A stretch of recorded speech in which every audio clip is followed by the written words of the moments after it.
Hello दोस्तों, नमस्कार। मैं वीरेंद्र कुमार अपने इस वीडियो में बहुत बहुत स्वागत करता हूं। आज जो मैं वीडियो लेकर आया हूं वह मौर्य साम्राज्य से है और यह 6 to 12 का NCERT बुक का सार संग्रह है। उम्मीद करेंगे कि यह आपके लिए बहुत ही फ़ायदेमंद साबित होगा। अगर आप मेरे फेसबुक पर हैं तो फॉलो ज़रूर करें और मेरे यूट्यूब चैनल पर है तो ऐसे वीडियो के लिए और क्लासेस के लिए सब्सक्राइब भी ज़रूर करें। चलिए शुरू करते हैं प्रश्न को।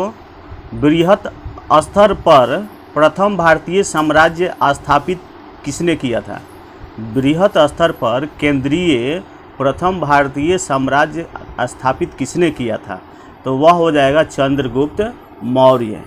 चंद्रगुप्त मौर्य जो कि विष्णुगुप्त यानी कि चाणक्य के सहायता से घानानंद को पराजित करके यह साम्राज्य स्थापित किया था। चाणक्य का अन्य नाम क्या है? तो अभी हमने इस पर चर्चा की है। चाणक्य का अन्य नाम विष्णुगुप्त भी है। सैंड्रोकोट्स नाम से चंद्रगुप्त मौर्य की पहचान किसने की? बहुत बार ऐसे प्रश्न परीक्षा में पूछे गए हैं। सैंड्रोकोट्स नाम से चंद्रगुप्त मौर्य की पहचान किसने की? तो वह हो जाएगा विलियम जोन्स ने। सैंड्रोकोट्स नाम से चंद्रगुप्त की मौर्य की पहचान विलियम जोन्स ने की थी। चंद्रगुप्त मौर्य का विशिष्ट रूप से वर्णन किसके ग्रंथ में हुआ था? चंद्रगुप्त मौर्य का विशिष्ट रूप से वर्णन किसके ग्रंथ में हुआ है? तो इसका सही उत्तर होगा विशाख दत्त के ग्रंथ में हुआ है। कौटिल्य द्वारा अर्थशास्त्र लिखा गया है। शासन के सिद्धांतों से संबंधित यह पुस्तक है। कौटिल्य द्वारा लिखा गया अर्थशास्त्र जिसमें शासन के सिद्धांतों से संबंधित बातें हैं और जिसमें मुख्य रूप से राजनीतिक एवं आर्थिक नीतियों पर प्रकाश डाला गया है। बुलंदी बाग नामक प्राचीन स्थान कहाँ स्थित था? बुलंदी बाग नामक प्राचीन स्थान कहाँ स्थित था? तो ये इसका सही उत्तर होगा पाटलिपुत्र में। बुलंदी बाग पाटलिपुत्र में स्थित था। मैकियावेली के प्रसिद्ध ग्रंथ द प्रिंस की तुलना किससे की जा सकती है? मैकियावेली के प्रसिद्ध ग्रंथ द प्रिंस की तुलना किससे की जा सकती है? तो इसका सही उत्तर होगा कौटिल्य का अर्थशास्त्र। कौटिल्य का अर्थशास्त्र से मैकियावेली के प्रसिद्ध ग्रंथ द प्रिंस की तुलना की जाती है। पाटलिपुत्र में स्थित चंद्रगुप्त का महल मुख्यतः किस चीज़ से निर्मित था? तो पाटलिपुत्र में जो स्थित था चंद्रगुप्त का महल वह लकड़ी से निर्मित था। और वहीं आगे हम बात करते हैं सेल्यूकस, जिसे अलेक्जेंडर द्वारा सिंध एवं अफगानिस्तान का प्रशासक नियुक्त किया गया था।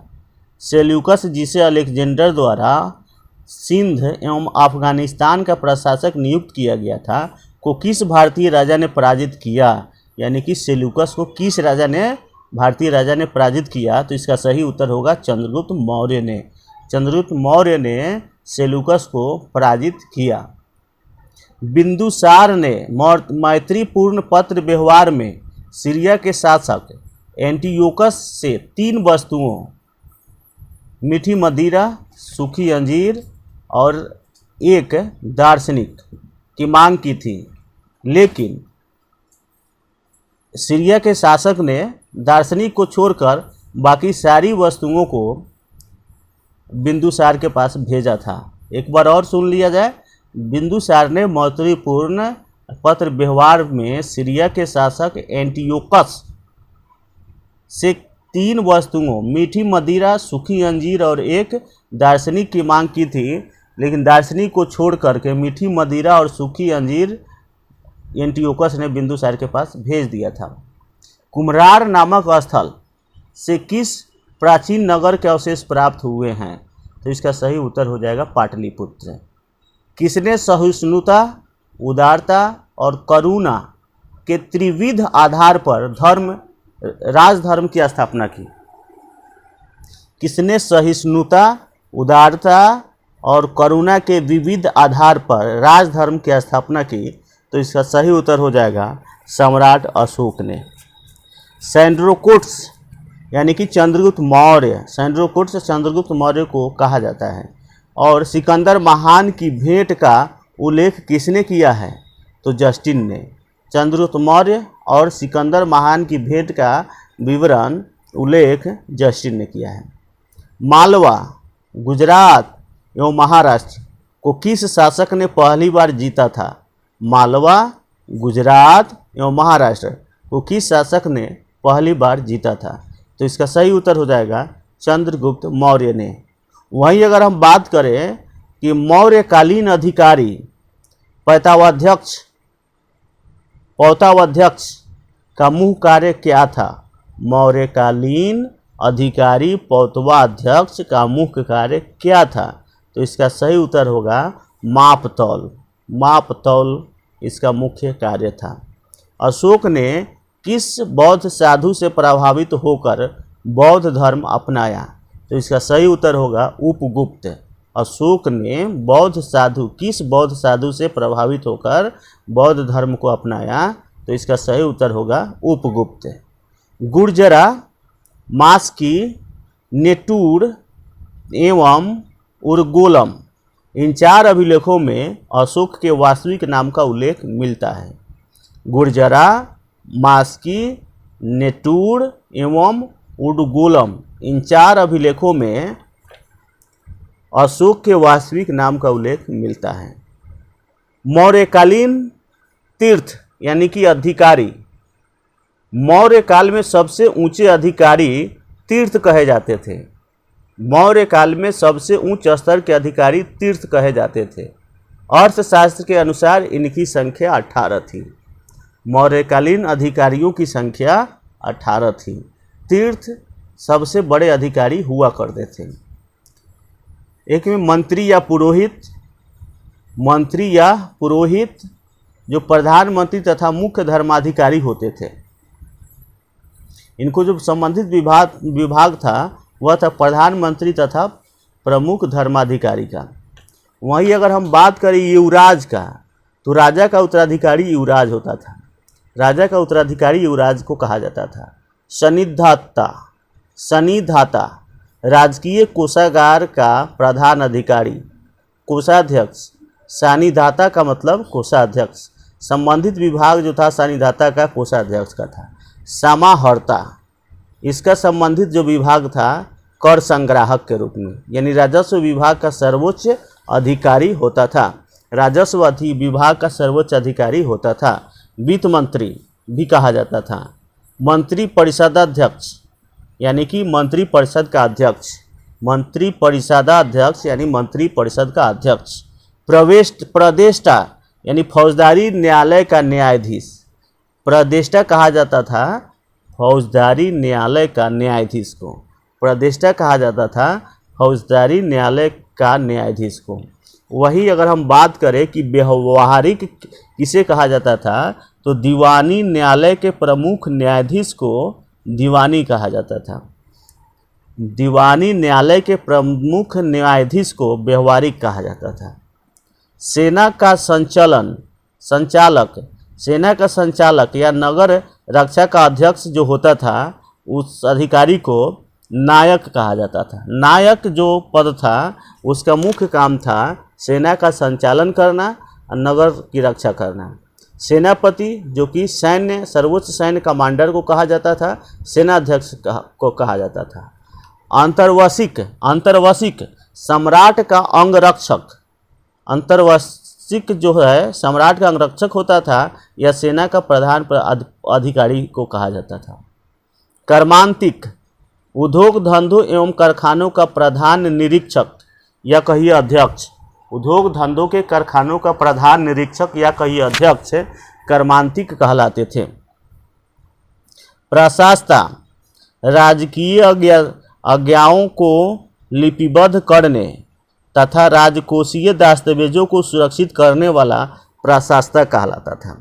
राजकीय आज्ञाओं को लिपिबद्ध करने तथा राजकोषीय दस्तावेजों को सुरक्षित रखने का जो काम था वह अधिकारी जो करता था वह था प्रशासक। दंडपाल सैन्य सामग्री का प्रबंध करने वाला प्रमुख अधिकारी दंडपाल कहलाता था। सैन्य सामग्री का प्रबंध करने वाला प्रमुख अधिकारी दंडपाल कहलाता था। देश के भीतरी दुर्गों का प्रबंधक करने वाला अधिकारी दुर्गपाल कहलाता था। देश के भीतरी दुर्गों का प्रबंधक करने वाला अधिकारी दुर्गपाल कहलाता था। सीमावर्ती दुर्गों का रक्षक जो करता था उस अधिकारी को अंतपाल कहते थे। सीमावर्ती दुर्गों के रक्षक जो होते थे उसको अंतपाल कहा जाता था। वन विभाग के सर्वोच्च अधिकारी को आटविक कहा जाता था। वन विभाग के सर्वोच्च अधिकारी को आटविक कहा जाता था। वन विभाग के सर्वोच्च अधिकारी को आटविक कहा जाता था। वहीं राजमहल का प्रबंध व देखरेख करने वाला प्रधान अधिकारी दौवारी कहलाता था। राजमहल का प्रबंध व देखरेख करने वाला प्रधान अधिकारी दौवारी कहलाता था। नगर का सर्वोच्च अधिकारी नागरक कहलाता था। नगर का जो सर्वोच्च अधिकारी हुआ करता था वह नागरक कहलाता था। फिर से एक बार इसकी पुनरावृत्ति कर लेते हैं। बृहत स्तर पर केंद्रित प्रथम भारतीय साम्राज्य स्थापित किया गया था। किसने किया? चंद्रगुप्त मौर्य ने। चाणक्य का अन्य नाम विष्णुगुप्त। सैंड्रोकोट्स नाम से चंद्रगुप्त मौर्य की पहचान विलियम जोन्स ने की थी। चंद्रगुप्त मौर्य का विशिष्ट रूप से वर्णन विशाख दत्त के ग्रंथ में हुआ है। कौटिल्य द्वारा जो अर्थशास्त्र लिखा गया है उसमें राजनीतिक एवं आर्थिक नीतियों पर प्रकाश डाला गया है। बुलंदी बाग जो प्राचीन कहाँ है, ये भी पाटलिपुत्र में है। मैकियावेली के प्रसिद्ध ग्रंथ द प्रिंस की तुलना कौटिल्य के अर्थशास्त्र से की गई है। पाटलिपुत्र में स्थित चंद्रगुप्त का महल लकड़ी से बना हुआ है। सेल्यूकस जिसे अलेक्जेंडर द्वारा सिंध एवं अफगानिस्तान का प्रशासक नियुक्त किया था उसको भारतीय राजा चंद्रगुप्त मौर्य ने पराजित किया था। बिंदुसार ने मैत्रीपूर्ण पत्र व्यवहार में सीरिया के शासक एंटियोकस से 3 वस्तुओं मीठी मदिरा, सूखी अंजीर तथा एक दार्शनिक की मांग की थी, लेकिन दार्शनिक को छोड़कर बाकी सारी मांगें उनकी पूर्ण कर दी गई थी। कुम्हरार नामक स्थल से किस प्राचीन नगर के अवशेष प्राप्त हुए थे? तो ये है पाटलिपुत्र। किसने सहिष्णुता, उदारता एवं करुणा के त्रिविध आधार पर धर्म की स्थापना की? तो इसका सही उत्तर हो जाएगा सम्राट अशोक। सैंड्रोकोट्स और सिकंदर महान की भेंट का उल्लेख किसने किया? तो जस्टिन ने किया। मालवा, गुजरात एवं महाराष्ट्र को किस शासक ने पहली बार विजित किया यानी जीत किया? तो चंद्रगुप्त मौर्य ने।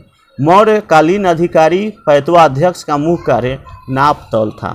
अशोक ने किस बौद्ध साधु से प्रभावित होकर बौद्ध धर्म को अपनाया? तो इसका सही उत्तर हो जाएगा उपगुप्त। तो दोस्तों इस वीडियो को यहीं समाप्त करते हैं। वीडियो कैसा लगा कमेंट करके ज़रूर बताइएगा। फेसबुक पेज पर हो तो अच्छा लगे वीडियो, और ऐसे ही वीडियो और क्लासेस चाहिए तो आप हमारे उसको फॉलो कर सकते हैं। और निश्चित रूप से यूट्यूब चैनल पर देख रहे हैं तो मेरा यूट्यूब चैनल है पायोनियर एजुकेशन क्लासेस, उसको सब्सक्राइब जरूर कीजिएगा। बहुत बहुत धन्यवाद।